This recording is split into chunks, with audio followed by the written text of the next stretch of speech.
Hello. Yeah, I know it's been a little bit, and I'm sorry for that. I know I say that every time, but I am really. It's been an interesting couple of months. I hate interesting couple of months. Aside from my usual issues with my depression and anxiety, I work has sucked, and but I'm not going to worry about that much longer. We were informed about, let's say, about a week, 2 weeks ago, that end of January, our department's being eliminated and shipped overseas. Yay! So yeah, here I am, 60 years old, trying to find a job. I'm trying to find another job, hopefully before January 31st, because I really don't want to find out how long unemployment lasts in Florida. So yeah, and so aside from that, I've been writing, of course. See, one thing that's kept me going through all this. My Soul to Keep is probably going to be pushed back to January. And the reason for that I'll tell you in just a minute. But it's ready to go. I was starting to get it uploaded, and then I realized I didn't have the blurbs written for it, so that slowed me down. That actually proved to be harder than writing the actual novella, I should say. Excuse me. But that's done. Now I just have to do just a little bit more formatting, and everything will be good to go with that. I did the last edit on the fast fading light. So it's just about ready to go. A little bit of formatting, and the blurb. So those two are ready to go. I'm continuing editing on Mnemosyne, which is the farthest in the future I've traveled. It begins in the year 12,660. Hang on. You'd think I'd know when my own stories take place. One moment, I'm pulling up my master timeline here.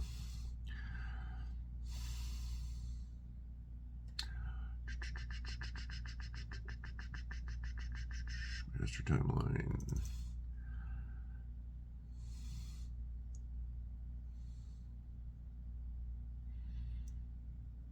My computer's old and slow, so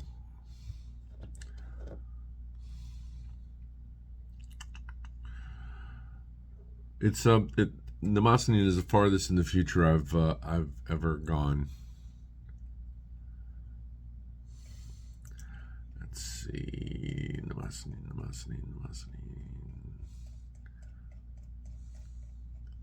All right, Mnemosyne starts in the year 12,662. Then it jumps forward 317 years to 12,979.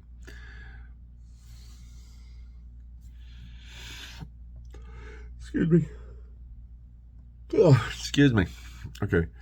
And it concerns one of my immortal characters, Lisa Stennis, known at that time as the oldest living human, and the last human immortal. Basically, 1,000 years before the story starts, and this comes up in backstory. All the immortals, all the human immortals, and along with vampires and werewolves, disappeared, gone. Except for Lisa. Somehow she was missed. She didn't get the notice, and she spends 1,000 years searching for them. And that's where we pick up in Mnemosyne, with her still trying to find. So, excuse me. It's 10 to 10, more or less. when I'm recording this on December 14th. And also, I have a collection that I've put together, which includes 2 legit short stories from Where, which is a little bit of a riff on the Man from Torrid urban myth, if you're familiar with that. It's a little riff on that. And then there's one called Lost Hours, though I may change the title. And that's my first alien abduction story.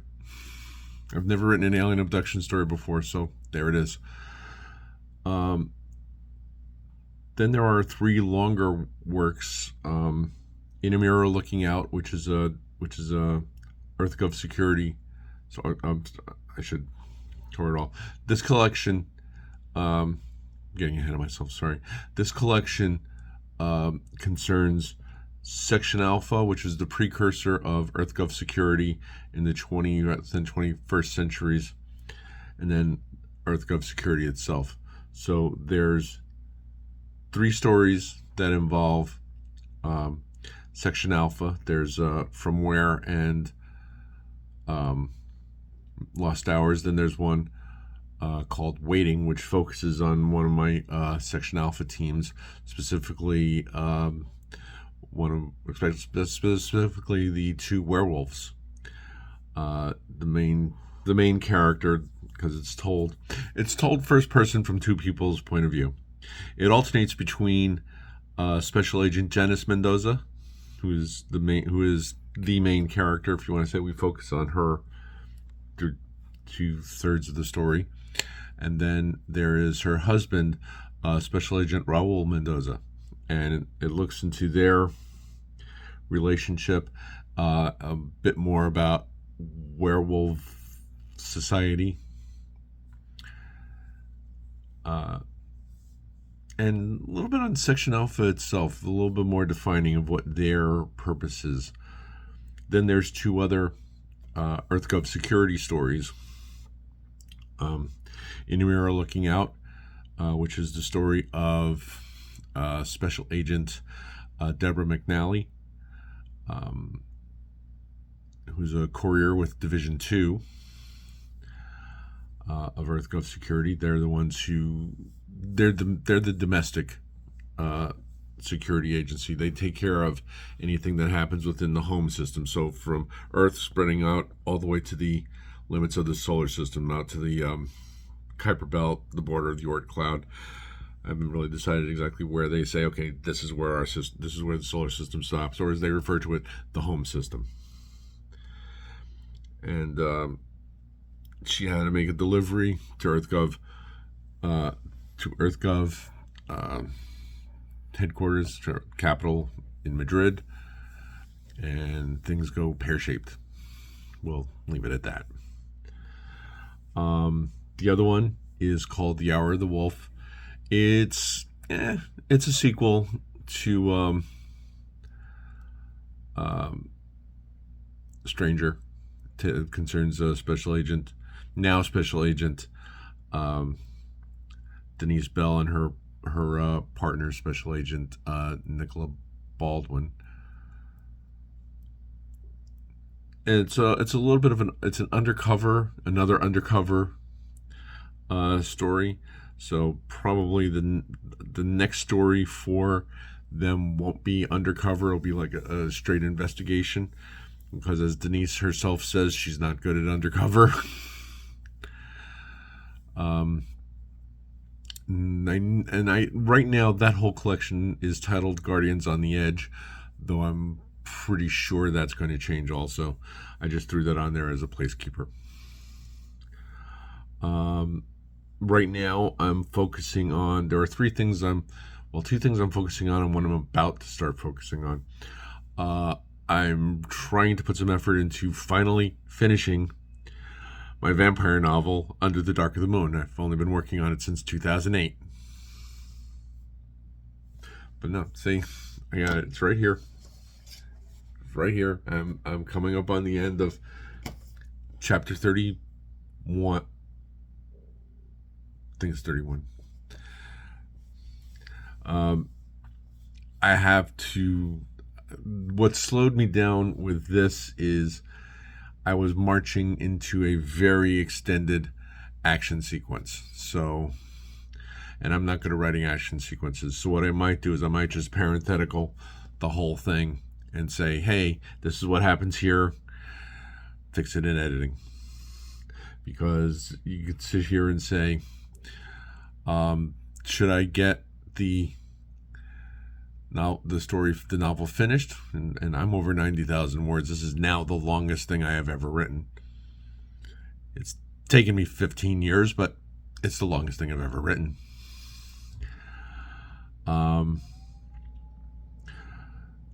So I was just saying, do I focus on this action on these fight scenes, or do I just say, okay, this is what happens here and move on, get it finally finished? So we'll see how it goes. I'm probably going to do just that because I do know how it ends, and I just want to get there. Sometimes I do rush a bit at the end. There's some endings that I really have to work on when I'm editing, and this is one of them. And as they say, slow and steady wins the race. It's a marathon, not a sprint. The other thing I'm working on is called Spiritus Mundi. It's an EarthGov security story. It centers on Carly and Murphy. It's told more from Murphy's point of view. It's third person, but it's focusing more on Murphy than on Carly. And basically, it asks the question: what is stronger, late 22nd century technology or magic, or what we would call magic? There's a group of mages who are looking for an ancient artifact on the station. It also has djinn in it. I'll talk about my djinn in another video. I might go over all my side species. We'll go with that way. I'll probably do that in another video. That I'm going to make some notes on, because a lot of it is kind of disjointed in my head right now, so I have to kind of get that organized. The third thing that I'm going to probably be focusing on is a new story called No Clip. I was thinking a lot lately about liminal space. If you've on here on YouTube, there's a video called The Back Rooms. Liminal space being a space that would normally be occupied, but it's not. A lot of times it's portrayed as long empty corridors that may or may not be occupied by other beings. So what I'm thinking right now is my main character, his name is Ben.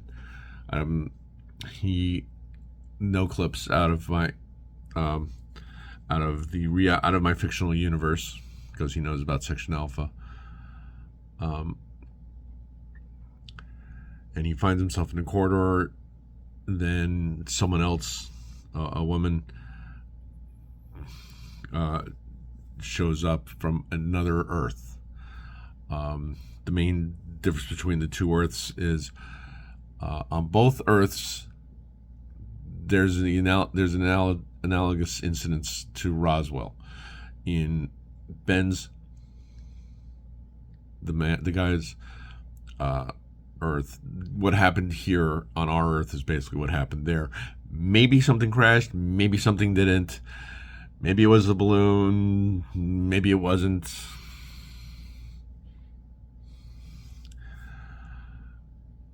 I personally think there were 2 UFOs that crashed there, but that's me. On the woman's planet, on the woman's Earth, her name's Meredith Sanger. There was still an event analogous to Roswell, except the crafts didn't land. It was full on first contact. They came and the Greys showed up and they made first contact and they helped society. On Meredith's Earth, the UN actually works. It actually does something. Don't get me started. I'm a center-right libertarian. I don't think very highly of the UN, but that's an entirely different video. So the UN took over negotiated contracts. Essentially, it's the equivalent of EarthGov from my future fictional history, except that it happened in 200 years earlier. So, and in case you're wondering or just don't know, no clip or no clipping is a term from gaming, where the player can where you can pass through a supposedly solid object, like pass through a wall or floor, something like that.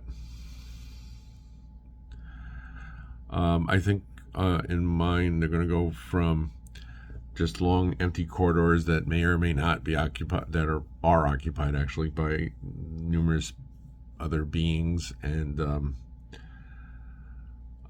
other people that have shown up there, but they eventually find their way to essentially an open mall that's connected to a hotel.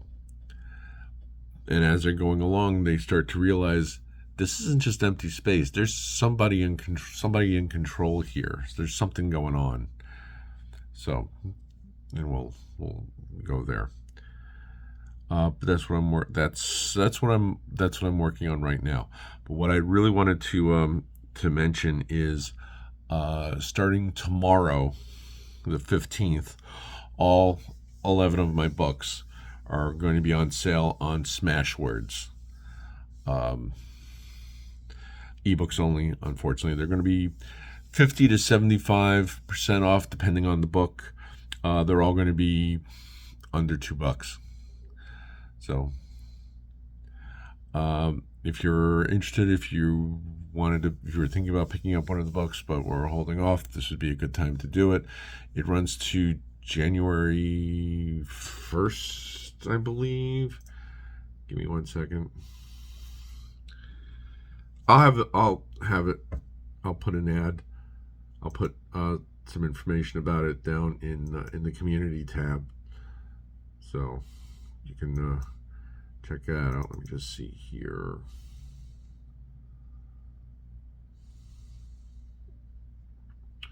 All right, let's not do that. Let's go here.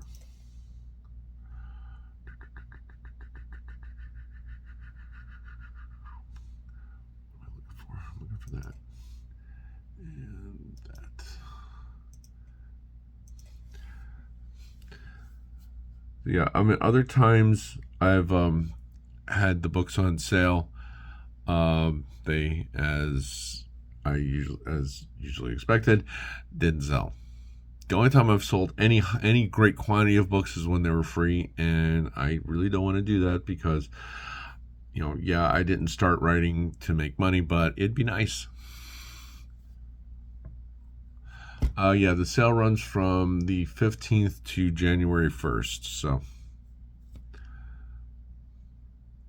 if you're interested in one of the books, like I said, I'll have the information in the community tab. I'm going to put it down at the bottom here also. And we'll see how it goes. Anything else?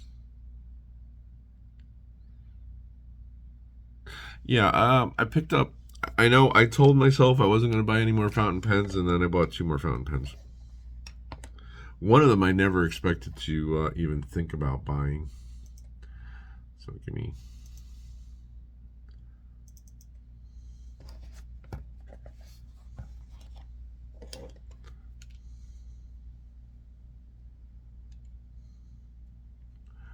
Just opening up my spreadsheet here. Okay. One of the two pens that I picked up is this one. It's a Jinhao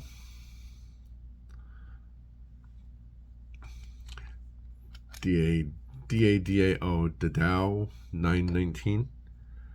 Good pen. Nice chunky design. Good nib. Writes very well. Nice big, nice converter. Works very well. Good capacity. Very smooth. Now the other one, which is one that I never thought I would buy. If you were into fountain pens, you've probably heard of the Vanishing Point. And I always used to say, why do I need a retractable fountain pen? Why? I never understood the need for a retractable fountain pen. I mean, I could see, yeah, if you're taking notes, if you're in school or in a meeting, someplace where you're taking notes and you need to uncap your pen quickly, well, just use a snap cap. Anyway, and I started getting curious about it. I was watching.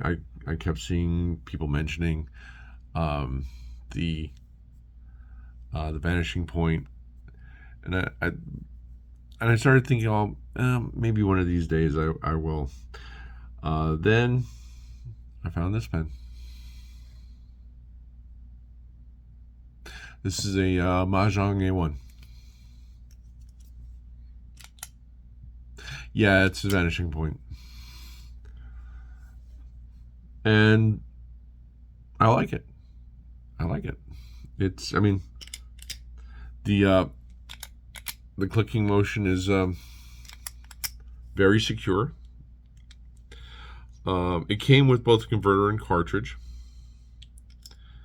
First time I used it, I used a converter, and the odd thing is, and it only happened for the first, on the initial use after I inked it, I did get some ink leaking from around here. So maybe when I dipped it into the ink, some ink got caught around there.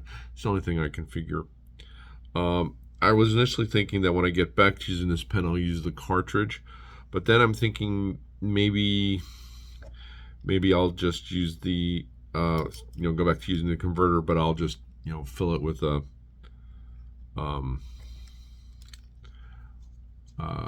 with an eyedropper or a syringe. This is a surprisingly good pen. I thought that clip would get in my way, but it doesn't. It's perfectly placed right with my regular normal tripod grip. It is extra fine, which is not my favorite nib, but it is still a good writer. Those, like I said, it did I don't know if it was a leak or it just dripped, some extra ink got caught in there, because after like the first minute or so, it stopped and didn't leak at all after that. So it could just be that.